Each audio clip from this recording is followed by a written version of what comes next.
Iniciamos con el estudio de la unidad número 3 sobre derivadas. En particular, la sección 3.1 está dedicada a la definición de la derivada.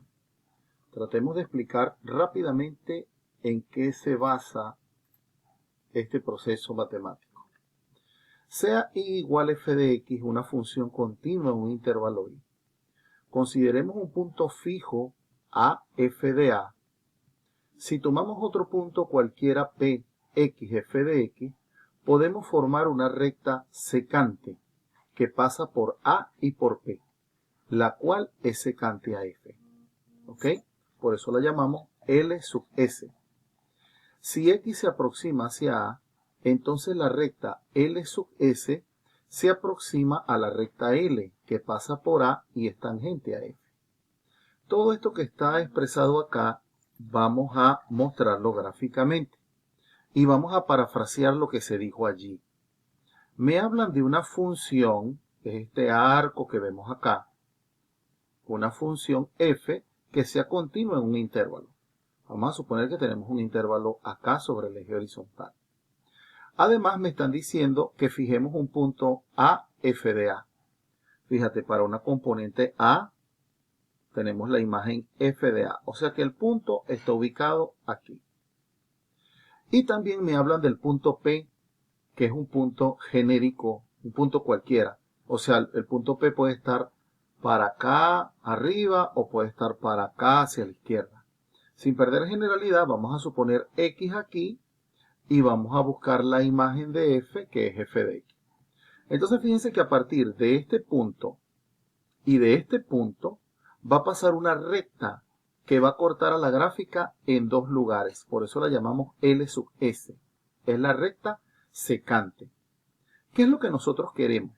Nosotros queremos buscar la inclinación de esta recta L. Esta recta se llama recta tangente. Hay un concepto de recta tangente que dice que la recta tangente es aquella que corta la gráfica en un punto. Pero además de ese concepto, digamos que geométricamente, la recta tangente es una recta que hace que en un entorno de un punto, por donde ella pase, la recta L se asemeja mucho a la curva. Fíjense que acá la curva pareciese que por un tramo, ¿verdad?, coincide con X. En realidad va a coincidir en un solo punto, pero en apariencia, la recta L se aproxima mucho a la curva F. Eso es lo que se denomina recta tangente. En cambio, la LS no, porque acá estamos viendo un pequeño sector en donde hay diferencia entre la recta LS y la curva. Entonces, ¿qué va a ser para nosotros la derivada de una función? La derivada de una función la constituye la inclinación de la recta tangente a una función en un punto dado. Quiere decir que la derivada es puntual. Cuando hablamos de la derivada, es con respecto al punto. En este caso sería la derivada con respecto al punto A. Como este es un proceso estático, acá les traje un modelo dinámico sobre la derivada. Fíjense que la recta verde, ¿ok?, va a representar la recta tangente. Y el punto que estamos tomando como A es 0,5. Bien, el punto es 0,5, este puntico verde que está acá.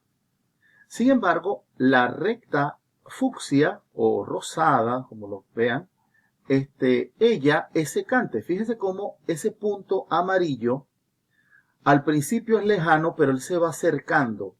Y en la medida de que este punto X, este punto amarillo que está en el eje horizontal, fíjense cómo se mueve. En la medida que él se va acercando al punto verde, la recta secante se va aproximando a la recta tangente. ¿Cuándo exactamente hablamos de la recta tangente? Cuando el punto, que se mueve, esta componente amarilla, coincide con X. ¿A qué se debe esa coincidencia? Esa coincidencia se debe a que X se aproxima al punto A.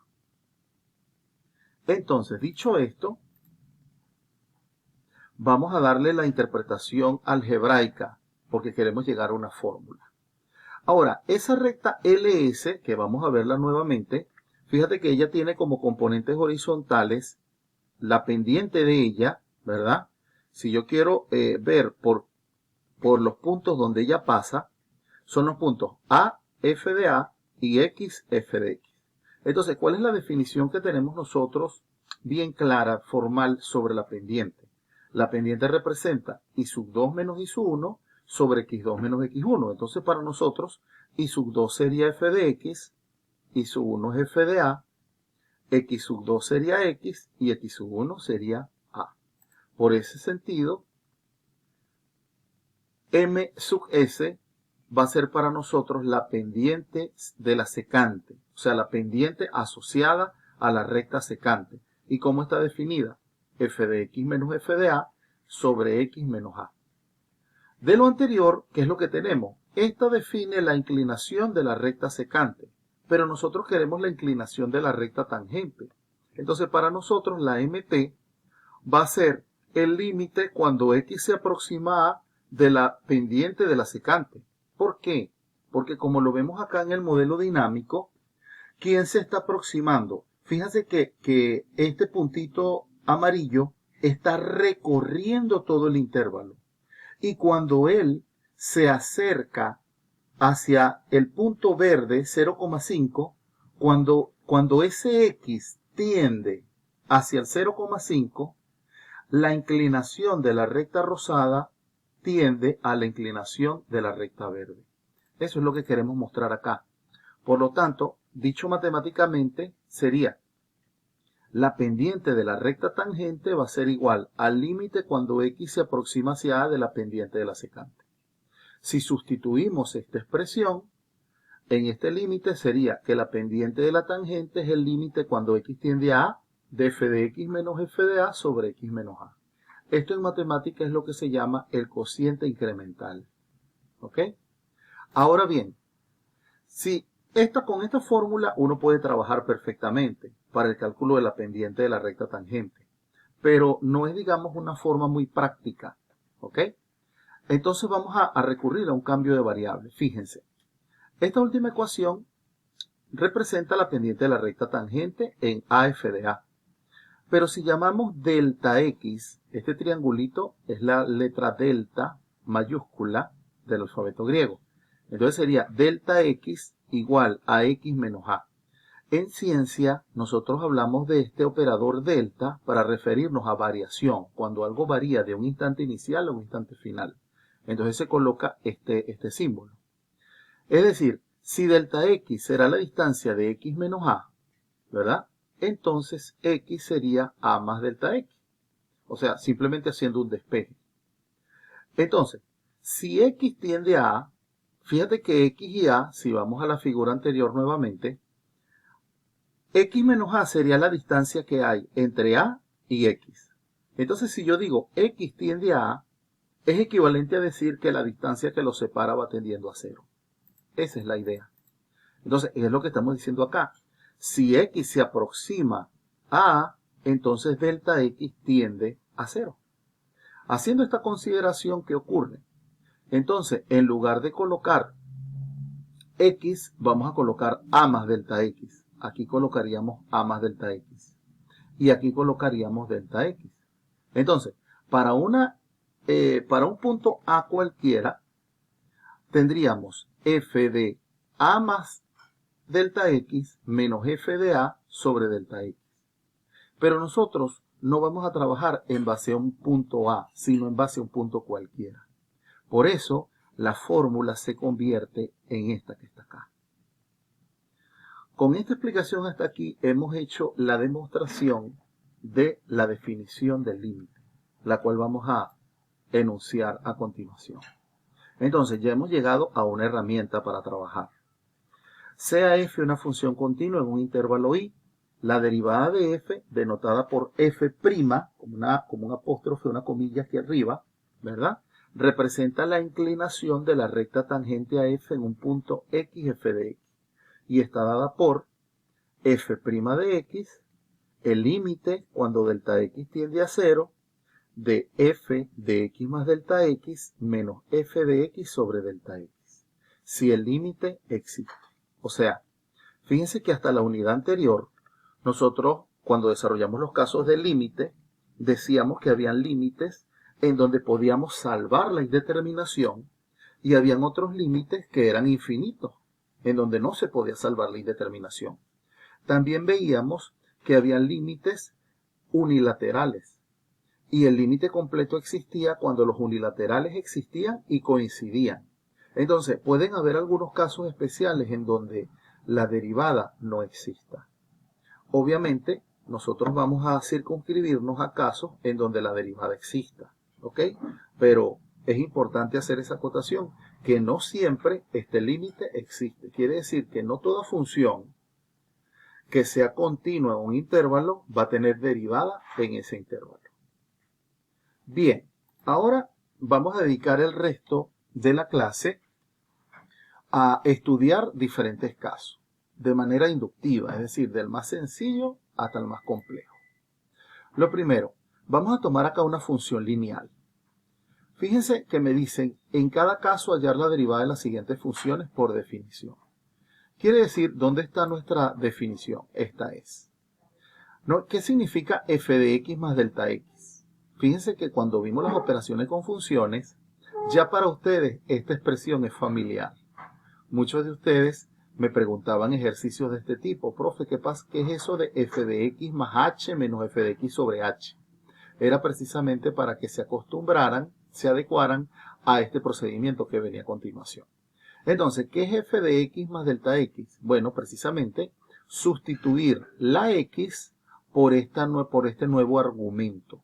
Donde vaya x lo vamos a cambiar por x más delta x. Es decir, como es 2x menos 6, acá vamos a colocar x más delta x, de tal forma que sería 2 que multiplica a x más delta x menos 6. Eso lo coloco en corchete porque esta expresión representa f de x más delta x. Luego, menos f de x. Me están diciendo, oye, resta la función original. Entonces, menos 2x menos 6. Es importantísimo este símbolo de agrupación porque este menos va a afectar a estos dos términos. Y todo está dividido entre delta x. ¿Cuál es mi norte? Mi norte es salvar la indeterminación. Fíjense que independientemente de qué función tenga yo aquí arriba, cuando yo el límite, el delta x, lo hago tender a 0, automáticamente el denominador vale 0. Entonces yo tengo que salvar esta indeterminación. Por lo tanto, vamos ahora a operar en el numerador. ¿Qué puedo hacer hasta este momento? Distribuir este por este y este por este. Veamos. Entonces sería 2 por x, 2x, 2 por delta x, 2 delta x, el menos 6 queda tal cual. Y ahora este menos va a hacer cambiar el signo de los términos internos. Menos por más, menos, menos por menos, más. Ok, hasta aquí vamos bien. Fíjense que no es casualidad que hay términos opuestos. Este 2x y este menos 2x se van a cancelar. Este menos 6 y este 6 se van a cancelar. O sea que voy a llegar a una expresión que involucra al delta x. Ahora por fin puedo salvar la indeterminación porque el delta x multiplica al 2. Quiere decir que este factor se va con este factor. ¿A qué llego? Al límite cuando delta x tiende a 0 de 2. Pero como 2 es una constante, la variable del límite es delta x, entonces no queda más que ser resultado 2. De esta forma, por lo tanto, la derivada de x es igual a 2. Ahora bien, ¿qué dijimos en la definición que representaba la derivada de una función? Representan la inclinación de la recta tangente a la gráfica de la función. Entonces fíjense cómo es nuestra función. Esta función es una recta. Tiene pendiente 2 y corta el eje y en menos 6. Entonces, para cualquier punto, la recta tangente a f es ella misma. ¿Ok? ¿Y qué inclinación tiene esta recta? 2. Entonces era lógico pensar que su derivada nos diese 2.